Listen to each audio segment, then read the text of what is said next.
Somewhere deep inside, you may be tired of fighting yourself, tired of hearing that quiet inner voice that keeps score, that points out what you didn't do, what you should have done, what you should have been by now. And if you're honest, sweetheart, it isn't just tiring, it's lonely. Because when you are at war with you, there is no place to rest. So let me sit with you for a moment. Let me be here with you in a gentle way. And let me remind you of something your heart may have forgotten. You are not a problem to solve. You are a person to love. I know. Those words can land softly, and they can also feel impossible. You might think, if I loved myself, wouldn't I be different? Wouldn't my life look different? Wouldn't I feel better already? And I understand that. I've learned that the mind can be so quick to argue for your unworthiness. It has practiced that argument for years. But loving yourself is not a reward you earn once you fix everything. Loving yourself is the beginning. It is the greatest revolution. And I call it a revolution because it changes everything from the inside out. Not all at once, not like a lightning bolt, but like dawn. Slowly, steadily, without asking permission. If you are listening right now and your chest feels tight, or your throat feels thick, or you feel that familiar ache of I don't know how, I want you to know this. There is nothing broken in you. There is nothing to be ashamed of. You are simply ready for a new way of being with yourself. And that new way begins with one gentle decision. I will not abandon myself today. That is the first step. That is the first turning of the key. Because so many of us learn to leave ourselves. We learn to walk away from our own feelings. We learn to silence our needs. We learn to smile when we were hurting. We learn to shrink so we would be easier to love. And we called it maturity or strength or being good. But it was self-abandonment. And dear ones, self-love is the opposite of that. Self-love is staying. It is sitting down beside your own heart, even when it's messy, even when you don't understand it, even when you're disappointed in yourself, especially then. I've learned that most people are not afraid of self-love because they don't want it. They're afraid because it feels unfamiliar. If you grew up in criticism, kindness can feel suspicious. If you were loved only when you performed, unconditional love can feel like a trick. And if you learned that your worth depended on pleasing others, choosing yourself can feel like danger. So when you begin this journey, you may feel resistance. You may feel guilt. You may even feel grief. That's okay. That doesn't mean you're doing it wrong, and it means you're doing something new. Take a breath with me right now. Just one slow breath, in and out. And as you breathe out, let your shoulders drop a little. Let your jaw soften. Let your belly be gentle. This moment does not require you to prove anything. This moment only asks you to be here. Now, I want to share something I discovered long ago. The way you treat yourself is the way you teach the world to treat you. Not because the world is perfect, but because you begin to believe you are worthy of respect. You begin to recognize what is loving and what is not. You begin to choose differently. Self-love is not vanity. It is not selfishness. It is not ignoring other people. Self-love is self-respect. It is self-care. It is self-honesty. It is saying, my life matters too. And that, sweetheart, is revolutionary, because the world has many voices. Some are kind, some are loud, some are cruel. And if you do not develop a loving voice inside you, you may spend your life trying to outrun the harsh voices outside. But when you cultivate compassion within, you have shelter, and that shelter becomes a home. Let me use an image for you. Imagine your inner world is a house with many rooms. Some rooms are bright and tidy and familiar. Those are the parts of you that feel easy to love, the parts you're proud of, the parts that get approval. But there are other rooms, aren't there? There's the room where you keep your old heartbreaks, the room where you keep your shame, the room where you keep the memory of being rejected, the room where you keep the fear that you're not enough. And you may have locked those doors years ago. You may have told yourself, We don't go in there. Yet those rooms do not disappear. They wait. And loving yourself is the courage to walk through your own house with a lantern, not to judge what you find, but to bring warmth where it has been cold for too long. Loving yourself is a revolution because it opens locked doors. And you do not open them by force. You open them by kindness. So let's talk about your inner voice, because that is where this revolution often begins. Have you ever noticed how your inner voice becomes the room you live in? If the voice is harsh, everything feels tense. Even joy feels unsafe because you're waiting for the next criticism. If the voice is impatient, you never arrive. If the voice is shaming, you hide, even from yourself. Many people try to change their lives without changing that voice. They push harder, they work more, they fix their body, their schedule, their relationship, their bank account, and sometimes those changes help. But the voice comes with them, because you can take a harsh mind into a beautiful life and still feel miserable. So what do? We begin to speak to ourselves as someone we love, not as someone we're trying to whip into shape. Now, sweetheart, I know this can feel awkward at first. You might say, but I don't believe kind words. That's okay. You don't need to force belief. You are not here to pretend. You are here to practice. You are here to create a new path in your mind, like water carving a gentle riverbed over time. At first, the water meets resistance. It hits rocks, it gets redirected, but it keeps moving, and eventually a new channel forms. Your thoughts are like that. So here is a practice you can try today. Just one. Simple. Real. The next time you hear yourself say something cruel inside, something like, I'm so stupid, or I'll never get it right, or what's wrong with me? Pause. Put a hand on your heart if you can, and say softly, I am learning, I am growing, I am willing to be kind to myself. You do not have to feel it. You only have to say it with sincerity. And if that feels too big, begin even smaller. I am willing. That little phrase is a doorway. I am willing. I am willing to change. I am willing to see myself differently, and I am willing to stop hurting myself with my thoughts. That is the revolution. Because you've probably tried changing your behavior, but now you are changing your relationship with you. And as you practice, you may notice something surprising. When the inner voice softens, your nervous system softens. When your nervous system softens, you make different choices. You rest. You eat with more care. You speak up. You stop chasing what hurts you. You begin to choose what supports you. Self-love is not a pretty slogan. It is a daily decision. And one of the deepest decisions is this: I will stop abandoning myself. Let me share another layer, because I've come to understand something beautiful. Many of us confuse self-love with self-confidence. We think, when I feel confident, then I'll love myself. But self-love is often what creates confidence, not the other way around. Self-love says, even if I feel uncertain, I will be here for me. Self-love says, even if I fail, I will not shame myself. Self-love says, even if I'm afraid, I will hold my own hand.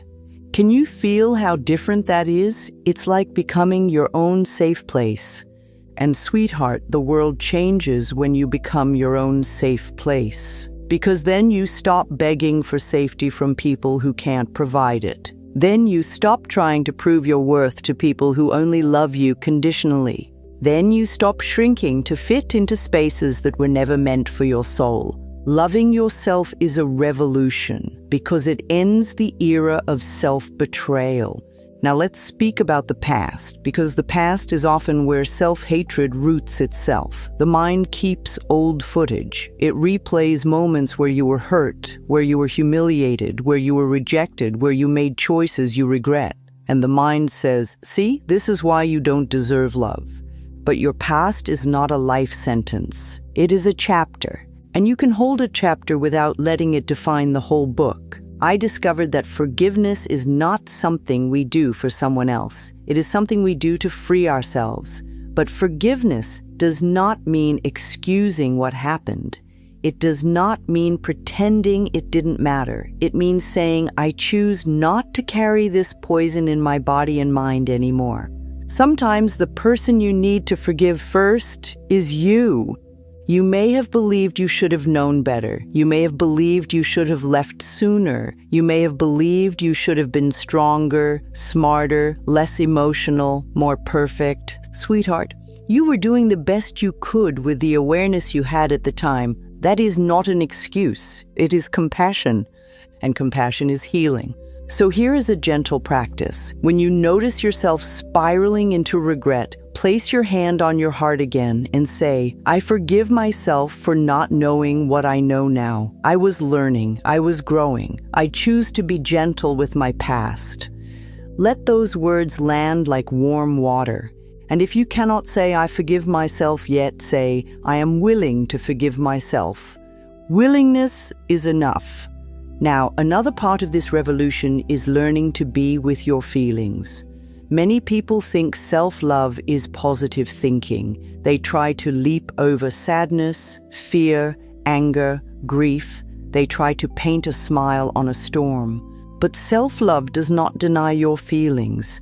Self-love listens. It says, tell me what you need. Your feelings are not enemies. They are messengers. They show you where you've been hurt. They show you where you've been ignored. They show you where you've been giving too much. So if you feel anxious, you might ask, what am I needing right now? What am I afraid I won't receive? If you feel angry, you might ask, what boundary has been crossed? Where have I said yes when I meant no? If you feel sad, you might ask, what am I grieving? What mattered to me? And you do not have to have perfect answers. Just asking is a form of love. Because you're finally treating yourself like someone worth understanding. Take another breath, in and out, and let yourself be human. Let yourself be a gentle soul. You don't have to be polished here. Now I want to talk about affirmations in a very real way because people sometimes misunderstand them. They think affirmations are magic words that erase pain. They are not. They are seeds. They are like planting in a garden after winter. In winter, the garden looks dead, doesn't it? The soil is hard. The branches are bare. And if you judged by what you see in that moment, you might believe nothing will ever grow again. But life is still there. Quiet, waiting. And when spring comes, you do not yell at the soil to bloom. You do not punish the branches for being bare. You nourish, you water, you give it time. That is what affirmations are, nourishment. And when you repeat kind words, you are not trying to trick the universe. You are training your mind. You are creating new default thoughts. You are building a new inner climate. One where you can thrive. So let me offer you a set of gentle affirmations, not as a list to perform, but as words to live with. Let them be like soft music in the background of your day. I am willing to love myself. I am willing to speak kindly to myself. I am learning to trust my life. I am safe to be me. I choose compassion over criticism. And if you want to make it even simpler, choose one phrase, just one, and return to it throughout the day. Let it be your anchor. Here's a beautiful one. Loving myself is a revolution. Say it softly in your mind when you're washing dishes. Say it when you're waiting in traffic. Say it when you're looking in the mirror. Say it when you make a mistake. Loving myself is a revolution. Because the moment you speak to yourself with care, you interrupt an old pattern. An interruption is where change begins. Now, dear one, let's go deeper into what self-love looks like in real life. It looks like boundaries, and boundaries can be one of the most tender parts of this journey because many people learned that love meant sacrificing themselves.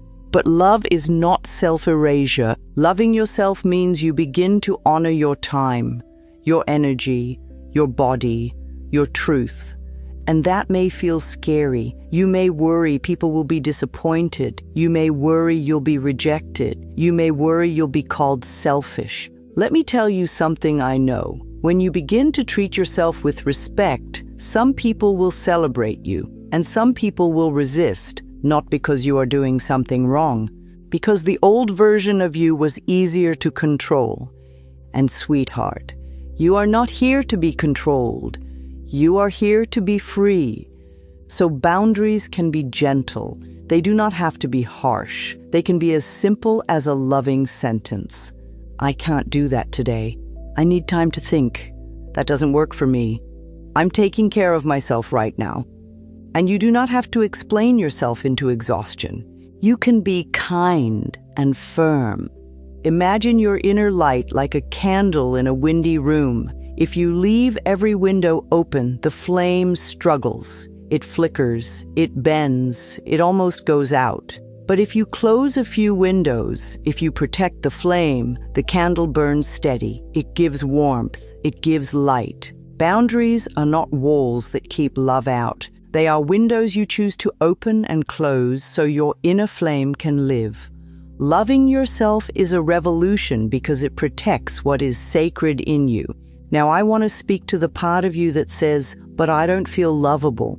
That part often comes from old pain, from being criticized, from being compared, from being neglected, from being told you were too much or not enough. When those messages enter a child's mind, they become beliefs.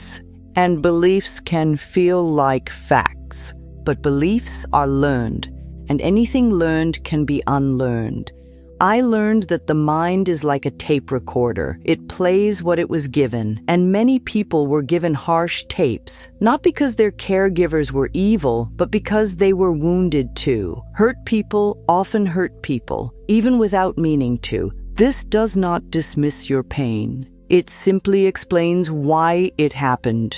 And now you are here, listening, because you are ready to record something new. So when the old tape plays, I'm not lovable, you can answer it with a new truth. I am willing to see myself with new eyes. I am open to the idea that I am worthy. I choose to treat myself as someone precious. And you repeat it, sweetheart. You repeat it gently, not as punishment, as practice. Over time, you may notice the old tape plays less loudly, less often, and you may find one day that you catch yourself being kind automatically. That is not small. That is a revolution. Now, another place where self-love becomes real is in the mirror. The mirror is a powerful teacher. Many people avoid it or criticize what they see. They look at their face, their body, their features, and they judge.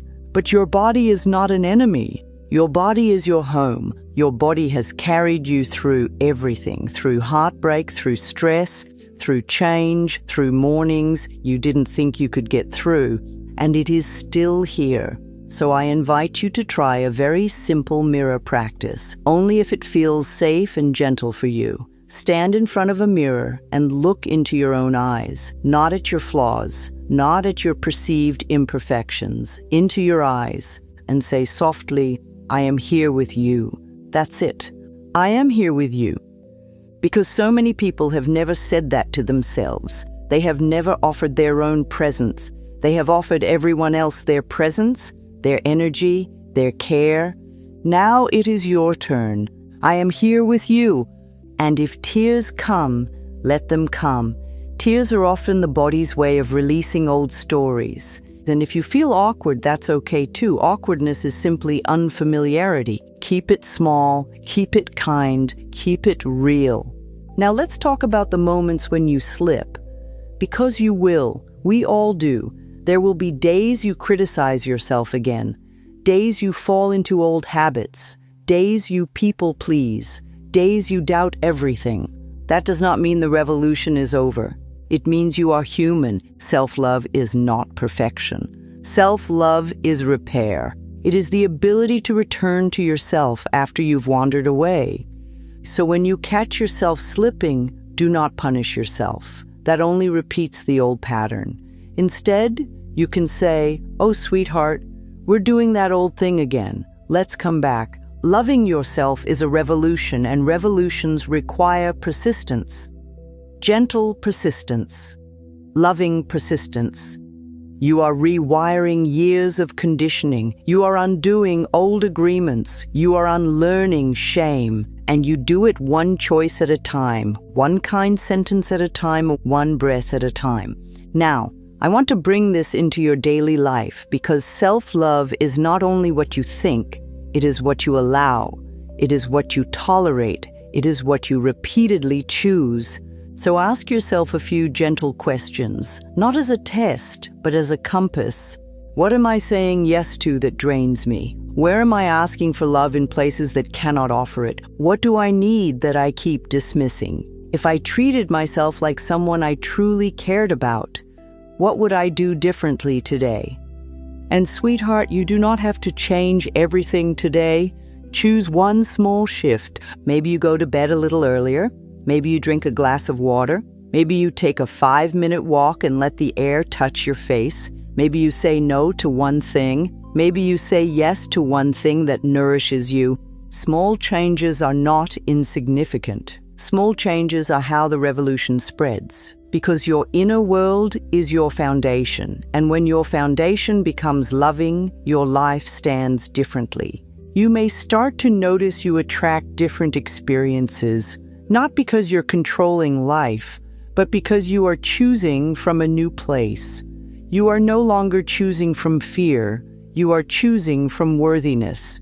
You may discover you speak up more. You may notice you stop apologizing for existing. You may find yourself leaving what hurts you sooner. You may find yourself drawn to people who are kind because your nervous system recognizes kindness now. This is how healing unfolds, not as a dramatic performance, as a steady return. Now I want to give you a simple daily ritual, something you can use as a gentle structure. Morning and night, just 2 minutes. In the morning, place your hand on your heart and say, "Today I choose to be on my own side. Today I choose kindness. Today I allow myself to be human." And at night, before you sleep, say, "I did the best I could today. I forgive myself for anything unfinished. I am proud of my willingness to grow." And then take one slow breath and let the day go. This is not about doing it perfectly. It is about coming home to yourself repeatedly until home feels natural. Because the greatest revolution is not outside you. It is inside you. It is the quiet moment you stop calling yourself names. It is the moment you listen to your feelings instead of judging them. It is the moment you set a boundary and don't collapse into guilt. It is the moment you look at yourself and say, "I'm not going anywhere." That is the revolution. And sweetheart, I want you to know something. You do not have to wait until you feel completely healed to love yourself. You do not have to wait until you look a certain way. You do not have to wait until your life is perfect. You can begin now, in the middle of your imperfect day, in the middle of your learning, in the middle of your becoming. That is where love belongs. Now take a moment and imagine your life just gently if you truly became your own ally. Imagine waking up and not bracing for self-criticism. Imagine making a mistake and not tearing yourself apart. Imagine choosing relationships that feel safe. Imagine having the courage to rest without guilt. This is not fantasy. This is practice. And practice creates reality over time. So let me say it again. Because repetition is how the mind learns, and because your heart deserves to hear it more than once. Loving yourself is a revolution. Loving yourself is a revolution. Loving yourself is a revolution. And I invite you to let that be your truth today, not as pressure, but as permission. Now, as we come toward a close, I want to gather everything we've touched and place it gently in your hands. You are not here to win a battle against yourself. You are here to end the war. You are here to become your own safe place. You are here to treat yourself with tenderness. You are here to speak kindly. You are here to forgive. You are here to set boundaries. You are here to return to yourself again and again. This is the greatest revolution because it changes the root. When you love yourself, you stop accepting crumbs. When you love yourself, you begin to recognize what is truly nourishing. When you love yourself, you make choices that match your worth. And your worth has always been there, dear one, even on your worst day, even when you didn't believe it. So let's end with a gentle practice right here, right now. If it feels comfortable, place your hand on your heart, close your eyes or soften your gaze, and breathe in and out, and repeat after me quietly in your own mind or out loud in your own pace. I am willing to love myself. I am willing to be kind to myself. I release the need to be perfect. I honor my feelings. I forgive myself with tenderness. I allow myself to grow in peace. I choose to be on my own side. And now, one final affirmation, like a blessing. Loving myself is a revolution. And sweetheart, this revolution does not require a crowd. It does not require permission. It begins with you, in the privacy of your own mind, in the gentleness of your own heart. You can start small. You can start today. And you can return tomorrow. I believe in your ability to change your inner world. I've seen what happens when people choose compassion over criticism. Life begins to respond. Opportunities become visible. Relationships shift. The body softens. The heart opens, not as a guarantee, not as a quick fix, but as a natural unfolding when you align with love. And if you need support beyond these words, it's okay to seek it. Loving yourself includes letting yourself be helped. These teachings are a gentle tool, not a replacement for professional care. You deserve every kind form of support available to you. So go gently now. Go kindly. Go as someone who matters, because you do. And remember, whenever the old voice returns, you can answer with a new one, a loving one, your own. Loving yourself is a revolution, dear one, and you are ready.